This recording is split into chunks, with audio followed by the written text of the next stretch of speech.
Hi guys, आज हम लोग 2025 में आई हुई म्यूजिकल एक्शन एनिमेटेड मूवी के पॉप डीमन हंटर्स को यहाँ पे रिकैप करेंगे। इस मूवी की IMDb रेटिंग 6.7 आउट ऑफ 10 है और ये रॉटेन टमेटो पे 95% फ्रेश है। ये मूवी आपको नेटफ्लिक्स पे देखने को मिल जाएगी। मूवी की शुरुआत होती है और हमको कंसर्ट होते हुए दिखाया जा रहा है जहाँ पे बहुत ज्यादा भीड़ है और हमें यहाँ पे मालूम चलता है कि एक बैंड है हंट्रिक्स नाम का, वो लोग यहाँ पे परफॉर्म कर रहे हैं। जिसके बाद हमारी मूवी यहाँ पास्ट में जाती है और हमको बहुत साल पहले का दिखाया जाता है जहाँ पे हम लोग देखते हैं कि डीमंस हमेशा दुनिया में आके हंट करने का काम करते हैं और साथ ही साथ इंसानों के सोल्स को भी चोरी करते हैं और उसको वापस चैनल के थ्रू भेजते हैं अपने डीमन किंग को, जिसका नाम होता है गुइमा। एक दिन की बात होती है कि यहाँ पे ह्यूमंस को डिफेंड करने के लिए आते हैं लोग और मालूम चलता है कि उनमें एबिलिटी होती है जहाँ पे उनकी जो आवाज है उसमें उतना पावर होता है कि जो अंधेरा डार्कनेस है उसे वो ड्राइव बैक कर पाते हैं। मालूम ये भी चलता है कि ये जो डीमन हंटर्स हैं ये सिर्फ एक तरीके के वॉरियर्स नहीं है, बल्कि जो ये गाना गाते हैं इनका जो म्यूजिक है वो वापस से सोल्स को इग्नाइट करता है और लोगों को एक साथ लेकर आता है। और इसी कनेक्शन का इस्तेमाल करते हुए पहली बार जो हंटर्स थे उन्होंने एक प्रोटेक्शन का शील्ड फॉर्म करा था हमारे दुनिया के ऊपर और हर जनरेशन के साथ 3 लोगों को चूज करा जाता है एज हंटर्स, जिससे कि उनका जो ड्यूटी है उसको हर जनरेशन के साथ पूरा किया जा सके। मालूम चलता है कि ये लोग जो गाना गाते हैं उनमें इतनी ताकत होती है और वो इतना स्ट्रांग होता है कि वो एक बैरियर क्रिएट करता है जिसको कोई भी तोड़ के अंदर नहीं आ सकता और इसकी ही वजह से जो डीमंस होते हैं वो इस दुनिया से दूर रहते हैं। इसके बाद हमें एक इंसान को दिखाया जाता है जो इस चीज को बता रहा होता है और उस लड़की का नाम होता है सेलिन। उसने यहाँ पे हंटर्स का ग्रुप बनाया होता है 3 लड़कियों का इस जनरेशन में। वो उनको सिखाती है, उनके ड्यूटीज बताती है और उन्हें मेंटोर करती है कि उनके जो गाने हैं वो इस शील्ड को मेंटेन करने में मदद करेंगे और इन टोटलिटी ये होगा कि जो डीमंस हैं वो दुनिया में नहीं आ पाएंगे। अब मालूम चला कि जो हंट्रेस हैं वो बेसिकली इन्हीं तीनों का ट्रियो का ग्रुप है जो हंटर्स हैं डीमन के, और ये लोग इतना ज्यादा अच्छा गाना गाते हैं, इतने ज्यादा टैलेंटेड है कि कोरिया में ऐसा एक इंसान भी नहीं है जो इनको नहीं मानता हो। उनमें से एक का नाम होता है मीरा जो यहाँ पे लीड डांसर होती है उस ग्रुप की। दूसरी जो होती है उसका नाम होता है जोई, वो यहाँ पे इनके लिए गाना लिखती है और वो बेसिकली इस ग्रुप की रैपर है। और फाइनली जो तीसरी लड़की होती है उसका नाम होता है रूमी और वो यहाँ पे लीड सिंगर है इस ग्रुप की। मालूम इसके बारे में हमें ये भी चलता है कि उसकी मदर की डेथ हो गई थी जब वो छोटी बच्ची थी और सेलिन ने उसको बड़ा किया है, जिसके बाद उसने हंट्रिक्स को बनाया है। अब यहाँ पे कॉन्सर्ट स्टार्ट होने के पहले लोग यहाँ उनके आने का वेट कर रहे होते हैं, तो इन तीनों का जो मैनेजर होता है बॉबी, वो यहाँ पे देखता है प्लेन को ट्रैक कर रहा होता है, तो उसको मालूम चलता है कि इनका जो प्लेन है वो और ज्यादा दूर जा रहा है कॉन्सर्ट जहाँ हो रहा है उस लोकेशन से। और हम यहाँ इन तीनों को देख पाते हैं जो प्लेन में है और ये लोग बहुत सारा खाना खा रहे होते हैं क्योंकि उनका यहाँ पे बहुत बड़ा कॉन्सर्ट होने वाला होता है, तो इनको लगता है कि इन्हें बहुत ज्यादा एनर्जी की जरूरत है, इसीलिए बहुत सारा वो लोग खाना खाते हैं। जिसके बाद वो और खाना मांगते हैं तो नोटिस करते हैं कि जो वहाँ उनके प्लेन की एयर होस्टेस है और साथ ही साथ जो पायलट है वो दोनों बहुत अजीब तरीके से बिहेव कर रहे हैं। जिसके बाद उन्हें बॉबी का कॉल आता है जो यहाँ उनसे पूछ रहा होता है कि वो अभी तक वहाँ पहुँचे क्यों नहीं। और जब ये तीनों प्लेन के बाहर देखते हैं तो रियलाइज करते हैं कि जो उनका प्लेन है वो ऑपोजिट ही डायरेक्शन में जा रहा है। अब इस मोमेंट पे इन तीनों को रियलाइज हो जाता है कि जो एयर होस्टेस है और जो पायलट है और वहाँ पे और भी जो हेल्पिंग स्टाफ है वो सब नॉर्मल ह्यूमंस वाले नहीं है, उल्टा ये सारे के सारे डीमंस हैं। और ज्यादा श्योरिटी उन्हें इसलिए हो जाती है क्योंकि उनके जो हाथ होते हैं उसमें डीमन वाले पैटर्न्स लाइक टैटू टाइप्स बना होता है कि अचानक से जो डीमंस होते हैं वो अपने असली फॉर्म में आ जाते हैं और उन पे अटैक करने लगते हैं। मगर ये तीनों एकदम शांत हैं, ये तो ये तीनों इन लोगों को एज अ थ्रेट देख ही नहीं रहे। वो लोग यहाँ पे अपने सारे जो हंटिंग वेपन्स होते हैं उन्हें निकालते हैं, अपना गाना गाने लगते हैं जिसको वो बेसिकली गाते हैं जब उन्हें डीमन को हंट करना होता है। मगर अनफॉर्चुनेटली जब ये सब लड़ाइयाँ चल रही होती हैं तो उनका जो प्लेन होता है वही खराब हो जाता है, मतलब टूट जाता है। अब अपने पावर्स का इस्तेमाल करके वो सीधे जहाँ उन्हें कंसर्ट करना है वहाँ पे स्टेज पे उतरते हैं लाइक अ ड्रामेटिक एंट्रेंस। और जैसे ही वो लोग अपना परफॉर्मेंस स्टार्ट करते हैं, गाना स्टार्ट करते हैं, तो सारे लोग एकदम सुन के पागल हो जाते हैं। जिसके बाद हमारे मूवी का सीन शिफ्ट होता है और हम डीमन रेल्म में आते हैं जहाँ पे हमें दिखाई देता है कि एक डीमन जहाँ पे इन लोगों ने उसको डिफीट करा था उसे हमें दिखाया जा रहा है और यहाँ पे जाके वो डीमन किंग को रिपोर्ट कर रही होती है कि जो हंट्रिक्स है उन्होंने इनको दोबारा से हरा दिया है। इसको सुन के डीमन किंग इतना ज्यादा गुस्सा हो जाता है कि वो इसको मार देता है, क्योंकि उसको लगता है कि ये कितना ज्यादा वीक है। और साथ ही साथ वहाँ पे और जो डीमंस होते हैं उन सबको भी यहाँ पे वो इंसल्ट करने लग जाता है। यहाँ पे वो चिल्ला चिल्ला के बोलने लगता है कि अगर ये लोग हंट्रिक्स जो ग्रुप है उन्हें नहीं हराएंगे तो उनके जो गाने हैं वो बैरियर शील्ड को इतना ज्यादा स्ट्रॉन्ग कर देंगे कि वो गोल्ड में टर्न हो जाएगा, जिसकी वजह से जो डीमंस है वो अंडरवर्ल्ड में हमेशा के लिए फंसे रह जाएंगे। हम अचानक से देखते हैं कि जीनू नाम का यहाँ पे एक स्पेशल टाइप का डीमन है वो वहाँ पर आता है और वहाँ पे वो गाना गाने लग जाता है एक माइटी डीमन किंग के बारे में, जो एकदम ही अपने सारी चीजों के एकदम टोटल कंट्रोल में हुआ करता था। यहाँ पे गाने में आगे ये भी बताया जाता है कि वो सोल्स पे फीस्ट करता था और उससे पूरी दुनिया कांपती थी। जिसके बाद कुछ डीमन हंटर्स ने गाना गाया, जिसकी वजह से जो डीमन था, बेसिकली डीमन किंग था, उसे यहाँ पे भूखे रहना पड़ता है।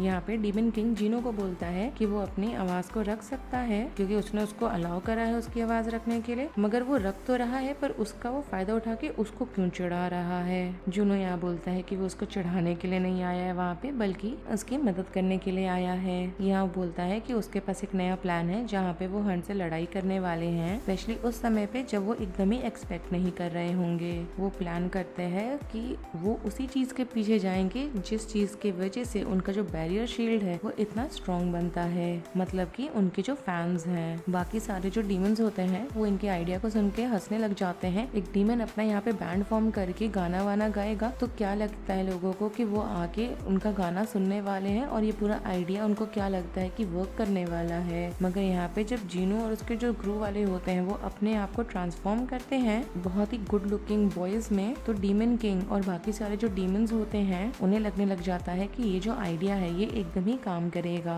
हमें दूसरे साइड हंट्रिक्स को दिखाया जाता है जहाँ ये तीनों डिसाइड करते हैं कि उनके लाइफ का सबसे बड़ा परफॉर्मेंस हुआ है अभी, इसके बाद वो थोड़ा सा ब्रेक लेने वाले हैं। मगर जब वो स्टार्ट करते हैं ब्रेक लेना तभी वहाँ पे रूमी बोलती है कि उन्हें अपने गोल्डन रिलीज जो है उनका नया गाने का उसको पुश करने की जरूरत है और अभी के अभी आज ही रात में, क्योंकि जो दुनिया में लोग हैं अभी फिलहाल वो बहुत ज्यादा एक्साइटेड हैं उस गाने को सुनने के लिए। और जब यहाँ पे तीनों प्रैक्टिस कर रहे होते हैं अपने परफॉर्मेंस के पहले तो बहुत अजीब सी चीज होने लगती है। वो ये होता है कि जैसे ही रूमी गा रही होती है तो 1 मिनट के अराउंड के मार्क के अराउंड जैसे ही वो गाना गा रही होती है तो एकदम से वो चोक होने लग जाती है, मतलब उसकी आवाज बैठ जाती है, बंद हो जाती है। यहाँ पे वो सबको बोलती है कि उसे 5 मिनट का ब्रेक दिया जाए जिससे कि अपने थ्रोट को वो रेस्ट कर सके। और मालूम चलता है कि इनका लाइव परफॉर्मेंस जो है ये 10 मिनट में है। ये सब देख के और सुन के बॉबी को देख के लग रहा है कि वो एकदम ही सारी चीजों को लेके नर्वस होने लग गया है, क्योंकि उसको मालूम है कि कितने सारे लोग इनको सुनने के लिए आए हुए हैं और कितनी भीड़ है बाहर। हमें रूमी को दिखाया जाता है जो बाथरूम में आती है और बहुत ही तेजी से सांस ले रही होती है और यहाँ पे जैसे ही वो अपना शर्ट का जिप नीचे करती है तो हम देखते हैं कि वो एक्चुअली में खुद भी डीमन है। और यहाँ पे हमें मालूम चलता है कि वो इतना डरी हुई इसलिए है क्योंकि उसका जो डीमन वाला मार्क है वो इतना ज्यादा बढ़ने लग गया है कि उसकी वजह से उसकी आवाज इफेक्ट होने लगी है। अब हमें यहाँ पे दिखाया जाता है फ्लैशबैक में जहाँ पे रूमी सेलिन से पूछ रही होती है कि जरूरी है कि सारे हंटर्स यहाँ पे सारे डीमंस को मार दें। और हमें यहाँ ये भी मालूम चलता है कि इसके स्पेसिफिक बॉडी पे डीमन वाले पैटर्न्स इसलिए हैं क्योंकि इसका जो फादर था वो डीमन था, मगर यहाँ पे सेलिन उसको अश्योरेंस देती है कि वो उनका पार्ट नहीं है और यहाँ पे वो अपनी माँ जैसे एक डीमन हंटर है। वो यहाँ पे ये भी बोलती है कि जो शील्ड है जब वो बन जाएगा और रहेगा सील्ड बेसिकली तो जितने भी डीमंस है वो वहाँ नहीं आएंगे, वो सारे जा चुके होंगे, तो धीरे धीरे उसका खुद का जो डीमन वाला पैटर्न्स है उसके बॉडी पे वो भी चला जाएगा। और हमें मालूम चलता है कि तब से ही हम देख रहे हैं कि रूमी यहाँ पे अपने बॉडी के पैटर्न्स को छुपाने के लिए ही ऐसे कपड़े पहनती है और अपने दोस्तों को अवॉइड भी करती है। हम यहाँ पे प्रेजेंट में आते हैं और हम देखते हैं कि वो यहाँ बहुत ज्यादा उदास है क्योंकि उसको समझ नहीं आ रहा होता कि वो दुनिया में कैसे अब चीजों को फिक्स करने वाली है और खासकर खुद के साथ वो क्या करेगी अगर उसकी आवाज ठीक नहीं हुई। तो जब रूमी वापस आती है तो बाकी दोनों उसे दिलासा देते हैं और बोलते हैं कि सब चीजें सही रहेंगी क्योंकि यहाँ पे वो लोग एक और लाइव शो को रीशेड्यूल कर सकते हैं। वो लोग ये भी कहते हैं कि बॉबी इस चीज को हैंडल कर लेगा कि तभी वहाँ पे बॉबी फोन करके बोलता है कि वो इस चीज को हैंडल नहीं कर सकता क्योंकि वो बोलता है कि ऑलरेडी उसके फैंस जो हैं वो इतना ज्यादा डिसअपॉइंटेड है कि वो जो ट्रियो है वो आया ही नहीं लाइव परफॉर्मेंस में परफॉर्म करने के लिए। रूमिया ये भी बोलती है इन दोनों को कि पता नहीं है उसको कि दोबारा से इस चीज को रीशेड्यूल करना पॉसिबल होगा कि नहीं, क्योंकि उसकी जो आवाज है वो बहुत ही अजीब होती जा रही है। मीरा और जोई यहाँ बोलते हैं कि उन लोग को एक ब्रेक लेना चाहिए और वो लोग जो आइडल अवार्ड्स हैं उसको वो लोग स्किप करेंगे, मगर यहाँ पे रूमी मना कर देती है और बोलती है कि ये इनका सबसे ज्यादा इम्पोर्टेंट शो है, क्योंकि वो पूरे साल के लिए इसी पर्टिकुलर टाइम पे स्ट्रेंथन करते हैं बैरियर शील्ड को। अब यहाँ पे मालूम चलता है कि जो अवार्ड शो है इसमें होने में 2 हफ्ते हैं, तो वो लोग ट्राई करने वाले हैं कि रूमी की वॉइस को इस टाइम बीइंग में वो लोग फिक्स करेंगे। देख के लग रहा है कि जोई को बहुत सारे आइडियाज हैं और डिमांड करती है कि उसके जो फेवरेट आइडियाज हैं उनसे वो लोग शुरुआत करने वाले हैं। वो यहाँ पे रूमी को एक इंसान के पास लेके जाती है जो स्पेशल टॉनिक्स बनाता है। मालूम चलता है कि वो किसी भी चीज को हील कर सकता है। वो डॉक्टर खान के पास लेके जाती है रूमी को दिखाने के लिए, जो कुछ अजीब से एनालिसिस करने लग जाता है रूमी पे, जिसके बाद फाइनली उसकी आवाज को ठीक करने के लिए वो टॉनिक दे देता है। और जब वो लोग वापस ही आ रहे होते हैं तो वो लोग 5 लड़कों को देखते हैं जो बहुत ही ज्यादा अमेजिंग दिख रहे होते हैं और बहुत ही ज्यादा गुड लुकिंग होते हैं, और इनको देख के लग रहा है कि इनको उनसे इंस्टेंटली प्यार हो गया है। उनमें से एक ना रूमी को धक्का मार देता है जमीन पे, और तीनों लड़कियां इंस्टेंटली इनके एक्शन से टर्न ऑफ हो जाती हैं, क्योंकि उन्हें रियलाइज हो जाता है कि ये पांचों कितने ज्यादा रूड हैं। उन्हें उसके बाद पास में ही मार्केट में से अजीब सी आवाजें आती हैं, तो जाते हैं उसको चेक करने के लिए, और उन पांचों को वो लोग देखते हैं गाना गाते हुए और रियलाइज करते हैं कि ये अलग ही सिंगिंग ग्रुप है और एक बॉयज बैंड है। ये उनकी आवाज इतनी अच्छी होती है कि बहुत सारे लोग वहाँ पे जमा हो जाते हैं इनको गाना उनका सुनने के लिए। मगर यहाँ पे ये जो तीनों होते हैं वो लोग रियलाइज कर लेते हैं कि ये जो बॉय बैंड है ये एक्चुअली डीमंस हैं, क्योंकि इन्हें मालूम होता है कि एक डीमन कितना भी गुड लुकिंग क्यों ना टर्न हो जाए वो एक डीमन ही रहेगा। तो मीरा यहाँ डिसाइड करती है कि वो इन पांचों को मारने वाली है, मगर यहाँ रूमी मना कर देती है, बोलती है कि वो लोग एक पब्लिक एरिया में है और क्या पता डिफेंस में ही सही वो इन पब्लिक के लोगों को मारना शुरू कर दें। यहाँ पे वो लोग अपने बैंड का नाम इंट्रोड्यूस करते हैं साजा नाम से, और सबको बुलाते हैं उनके कॉन्सर्ट को अटेंड करने के लिए। मगर हंट्रिक्स के लिए जैसे ही रात होती है वो लोग अपना यहाँ पे पूरा एकदम अच्छे से तैयार होते हैं डीमन हंटिंग के लिए, क्योंकि उनका प्लान होता है कि इन पांचों को वो लोग मार देंगे आज ही। इनका प्लान ये होता है कि जब ये लोग ब्रेक लेने के लिए स्टेज से अंदर की तरफ आएंगे तो ये लोग इनके ऊपर कूदेंगे और अटैक कर देंगे इन पे। मगर इनमें से चीनू नोटिस करता है और उसको मालूम चल जाता है कि ये तीनों लड़कियां क्या प्लान कर रही हैं, और यहाँ पे वो इम्प्रोवाइज करके इन तीनों के तरफ लाइट्स को पॉइंट आउट करके बोलता है कि इनके बीच में स्पेशल गेस्ट हैं। इससे इनका अटैक प्लान भी रुइन हो जाता है और इन लोग को जबरदस्ती से इनके साथ आके स्टेज को शेयर करना पड़ता है। और जब यहाँ ये तीनों डिस्ट्रैक्टेड होती हैं तो वो पांचों इस चीज का फायदा उठाते हैं और स्किप कर जाते हैं। और यहाँ पे जब ये तीनों इनको फॉलो करते हुए जाते हैं तो रियलाइज करते हैं कि मेन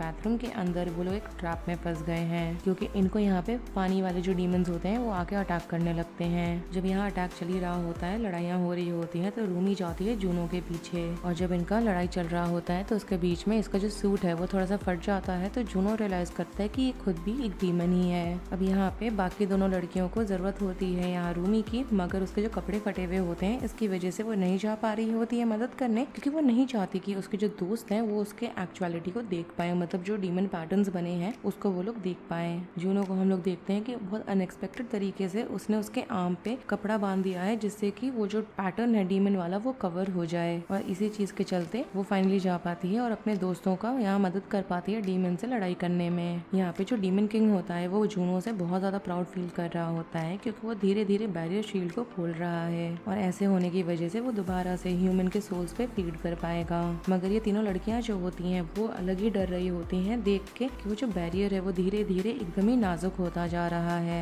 बॉबी वहाँ पर आता है और इन तीनों को बताता है कि जो साजा बॉयज बैंड है वो कैसे एकदम से पॉपुलैरिटी गेन करने लग गया है। रूमी बोलती है कि वो इन लोगों को हरा पाएंगे अगर ये तीनों जाके आइडल अवार्ड्स में इनको हरा देते हैं स्टेज पे। तो जिसके बाद ये लोग डिसाइड करते हैं कि जोई एक नया गाना लिखेगी इनके परफॉर्म करने के लिए, और बल्कि एक डिस ट्रैक लिखेगी जहाँ पे वो एक्सपोज करेगी साजा बॉयज को, जिसकी वजह से जितने भी डिस्गस्टिंग वाले डीमंस हैं वो वापस से सारे अंडरवर्ल्ड में चले जाएंगे। अब यहाँ पे डॉक्टर हान ने जो रूमी को टॉनिक दिया था वो डिसाइड करती है उसको लेने का, मगर वो एकदम ही डिसअपॉइंटेड हो जाती है जब वो अनकवर करती है कि वो टॉनिक नहीं बल्कि ग्रेप जूस है। वो खिड़की के बाहर देखती है तो उसको एक अजीब सा बर्ड दिखाई देता है जिसने यहाँ पे हैट पहना हुआ होता है, और जब उसके पास जाती है वो तो उसका मालूम चलता है कि वो एक डीमन कैट है, और वो अपने आप को डिफेंड करने के लिए अपनी तलवार निकालती है। मगर वो रियलाइज करती है जल्दी कि वो जो कैट है वो उस पर अटैक नहीं करने आई है, मतलब वो उसको किसी भी वे में हार्म नहीं पहुंचाने आई है, बल्कि वो जो कैट है वो जूनो की तरफ से उसके लिए एक लेटर लेकर आई है जिसमें लिखा हुआ है कि वो उससे आके मिले। वो जाती है उससे मिलने के लिए, बट एक्चुअली मिल के बात करने के लिए नहीं बल्कि वहाँ जाके उसको मारने के लिए। जूनो बोलता है कि वो शांत हो जाए क्योंकि वो वहाँ पे सिर्फ और सिर्फ उसके डीमन पैटर्न्स के बारे में बात करने आया है। वो उसको यहाँ पे नुकसान नहीं पहुँचाना चाहता, क्योंकि अगर उसको नुकसान पहुँचाना ही होता तो वो उसके दोस्तों को बता देता उसकी असली आइडेंटिटी के बारे में। वो यहाँ पे सोचने लग जाता है कि एक लड़की जो ऑलरेडी डीमन है वो वो एक हंटर भी है तो वो इन लोगों के बीच में फ्री कैसे घूम रही है। मगर रूमी डिनाई करती है कि वो किसी भी तरह की डीमन नहीं है। जुनो बोलता है कि उसको मालूम है कि कैसा फील होता है वो पैटर्न्स के साथ अपनी जिंदगी बिताना। मगर यहाँ पे रूमी काफी गुस्से में रिप्लाई करती है कि वो खुद डीमन है और डीमंस किसी चीज को फील नहीं करते।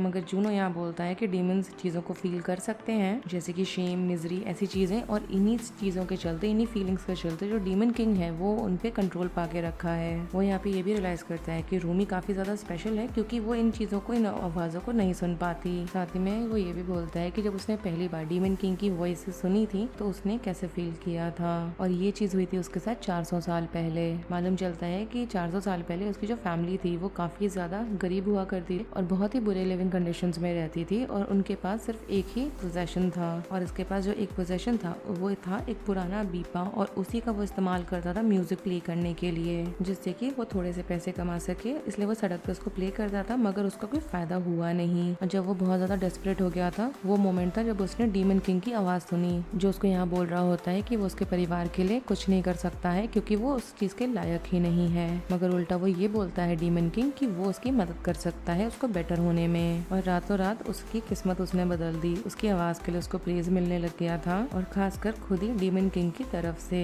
और वो लोग मिलके उसकी फैमिली के साथ वो सारे पैलेस के ग्राउंड्स में रहते थे, और वहाँ पे उनको रहने को भी अच्छी जगह मिल गई थी, उनके कपड़े भी साफ थे, उनको खाने को भी बहुत कुछ मिल रहा था। वो लोग काफी खुश थे। मगर यहाँ पे जुनो धीरे धीरे रियलाइज करने लग गया था कि उसके बॉडी में डीमन पैटर्न्स आने लगे हैं, और वो तब तक आते रहे जब तक कि वो पूरा उसमें कंज्यूम नहीं हो गया, जिसके बाद उसको डीमन अंडरवर्ल्ड में भेज दिया गया था, और वो यहाँ प्रिजनर बन गया था डीमन किंग का। और यहाँ पे उसकी फैमिली को निकाल दिया गया, और उसके बिना उसकी फैमिली की हालत और खराब हो गई। और इस दिन के बाद से उसको आज तक ये सारी चीज हॉन्ट करती आई है, कैसे उसने अपने परिवार को फेल करा। जुनो यहाँ पे रूमी को बोलता है कि उसको एक्सेप्ट कर लेना चाहिए कि वो एक्चुअलिटी में कौन है, मगर रूमी यहाँ दोबारा से जुनो को बोलती है कि वो डीमन नहीं है। जुनो यहाँ समझ जाता है कि रूमी अभी भी डिनायल में है, क्योंकि वो खुद भी एक टाइम पे डिनायल में था, और वो इस जाने से पहले उसको ये भी बोलता है कि जब वो इस चीज को डिनाई करना बंद कर दे तो वो उससे आके मिले। उसी दिन रात का हमें दिखाया जाता है कि ये तीनों फिगर आउट कर लेते हैं कि ये लोग आइडल अवार्ड्स में कौन सा गाना परफॉर्म करने वाले हैं, जिसके अगले दिन दिखाया जाता है कि ये तीनों जाते हैं ऑटोग्राफ साइनिंग के लिए। मगर वहाँ पे जैसे ही साजा बॉयज आ जाते हैं तो जितने लोग हैं वहाँ पे वो सारे उनके तरफ चले जाते हैं। रूमी यहाँ पे सजेस्ट करती है कि वो लोग अपने टेबल्स को साथ में ज्वाइन कर लें, क्योंकि इन सबको यहाँ पे जितने भी फैंस हैं सबकी जरूरत है, डिवाइडेड नहीं। जुनो यहाँ पे मौके का फायदा उठाता है रूमी से बात करने के लिए, मगर रूमी जो है वो बोल देती है कि वो नहीं बात करने वाली जुनो से, और खासकर ऐसे लोगों से जो डीमन किंग की यहाँ मदद करने आया है। जुनो यहाँ बोलता है कि वो डीमन किंग की मदद नहीं कर रहा बल्कि खुद की मदद कर रहा है, क्योंकि यहाँ पे अगर वो ऐसा करेगा तो उसने प्रॉमिस किया है कि वो उसके मेमोरीज को इरेज कर देगा, तो उसकी वजह से उसके जो वॉइसेस हैं दिमाग में जो चल रहे होते हैं वो भी चले जाएंगे। अब यहाँ पे रूमी जो प्रैक्टिस कर रही होती है तो जो डीमन कैट होती है जो जुनो ने भेजी थी एक रात पहले, वो आती है वहाँ पे उसको इन्वाइट करने के लिए, जिससे कि वो जाके जुनो से मिले। हम यहाँ देखते हैं कि उसके दरवाजे पे मीरा आके नॉक करती है और वो कैट को बोलती है कि वो वहाँ से चली जाए।